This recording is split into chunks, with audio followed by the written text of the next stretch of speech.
You ask Tiger to solve. This deals with linear equations with one unknown. The final result is x equals -26. Let's solve it step by step.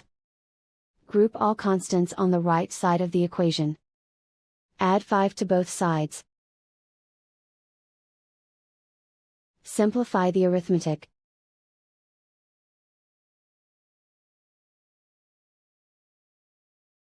Convert the x into a positive number. Multiply both sides by -1.